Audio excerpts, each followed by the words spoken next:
Dans un monde où les bactéries sont omniprésentes, ces micro-organismes unicellulaires, microscopiques, qui existent depuis le commencement. Elles font partie des premières formes de vie commune sur Terre. Elles sont partout, dans la terre, la mer, l'air. Elles sont même présentes dans le corps de l'homme. Voie respiratoire, la bouche, le tube digestif et les voies génito-urinaires, sans causer préjudice au corps.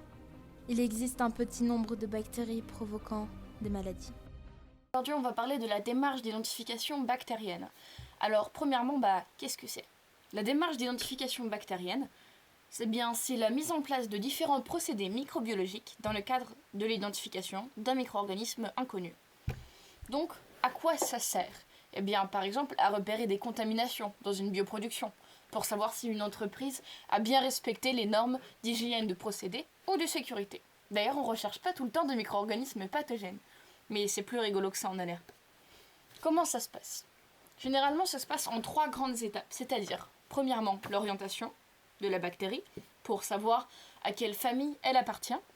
Deuxièmement, la réalisation de différents tests qui vont nous aider à identifier la bactérie précisément.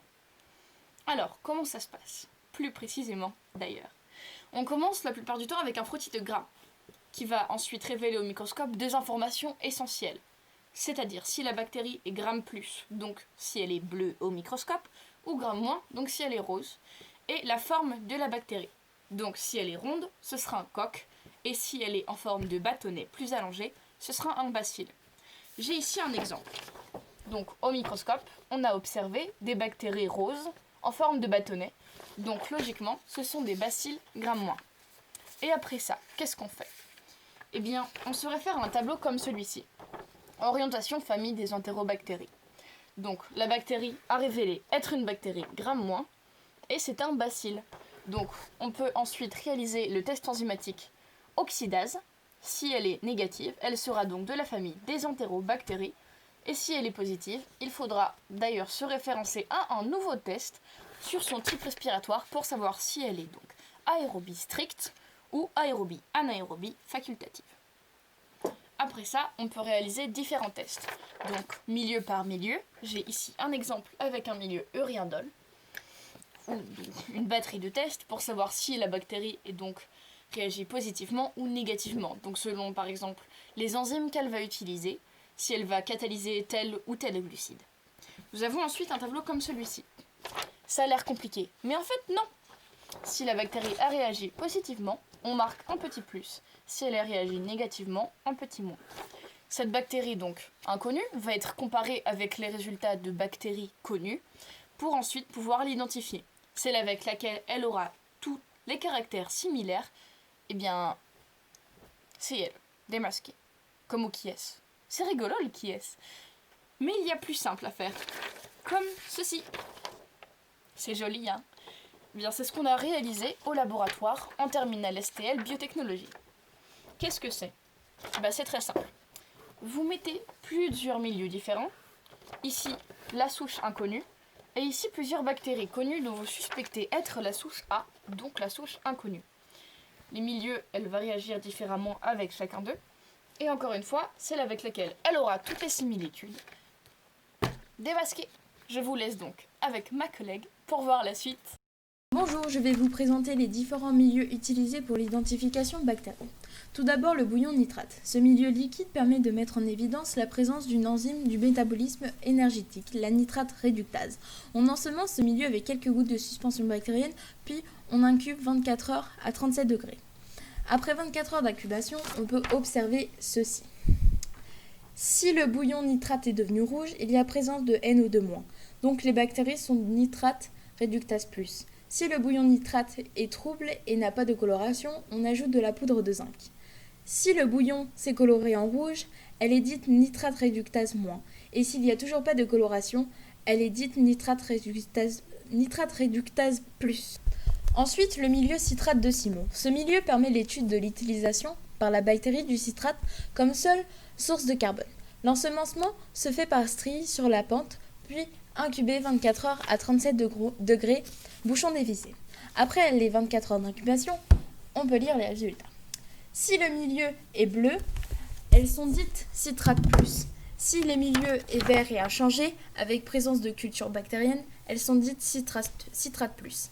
Si le milieu vert inchangé avec absence bactérienne, elles sont dites citrate moins. Le milieu Ashna-Klegler, ce milieu permet de mettre en évidence la fermentation du glucose avec ou sans production de gaz, la dégradation du lactose et la production d'H2S. On ensemence ce milieu par piquet central, puis en strie serré sur la pente. Après 24 heures d'incubation, on peut lire ces différents résultats. Le tube A, le culot est rouge et la pente est rouge. Donc glucose moins, lactose moins, il n'y a pas de présence de gaz ni de traces noires, gaz moins, H2S moins. Pour le tube B, la pente est jaune et le culot est rouge. Du coup, glucose moins, lactose moins, il n'y a pas de gaz ni de traces noires, du coup gaz moins et H2S moins. Pour le tube numéro C, la pente est rouge et le culot est jaune. Il est glucose plus, lactose moins, gaz moins et H2S moins puisqu'il n'y a pas de présence de gaz ni de traces noires. Pour le tube numéro D, il est jaune et il y a une présence de gaz. Donc il est glucose plus, lactose plus, gaz plus et H2S moins, il n'y a pas de traces noires. Pour le tube numéro E, le culot est jaune et la pente est rouge mais on voit une trace noire. Du coup il est glucose plus, lactose moins, gaz moins, H2S+. Les milieux ODC, LDC, ADH permettent de rechercher les enzymes lysine décarboxylase, ornithine décarboxylase et l'arginine déhydrolase. Après 24 heures d'incubation, si le tube est jaune, ADH, ça veut dire que ADH-, LDC-, ODC-. Si le tube est violet, c'est ADH+, LDH, LDC+, et ODC+. Ensuite, le milieu mannitol mobilité nitrate. Elle permet l'étude de la fermentation du mannitol, la mobilité de la souche. Elle est ensemencée en piqûre centrale. Après incubation à 24 heures, si le milieu est jaune, c'est qu'il y a présence de mannitol, donc mannitol plus. Si le tube est rouge, c'est qu'il n'y a aucune présence de mannitol moins. S'il y a diffusion des bactéries, c'est que les bactéries sont mobiles, donc mobile plus. Et si les bactéries sont uniquement sur la piqûre, c'est qu'ils sont immobiles puisqu'ils n'ont pas bougé. Le milieu Hugh-Gallefson permet de déterminer la voie d'attaque du glucose utilisé comme source d'énergie. Les bactéries peuvent l'attaquer par voie oxydative et voie fermentative. Après 24 heures d'incubation, on peut obtenir différents résultats. Si le milieu est jaune, les bactéries dégradent le glucose par voie fermentative. Si le milieu est bleu en haut, vert en bas, les bactéries sont inertes vis-à-vis du glucose. Si le milieu est jaune en haut et vert en bas, les bactéries dégradent le glucose par voie oxydative. Et si le milieu est vert en haut et jaune en bas, les bactéries dégradent le glucose par voie fermentative. Le milieu uréindole permet de mettre en évidence les caractères suivants.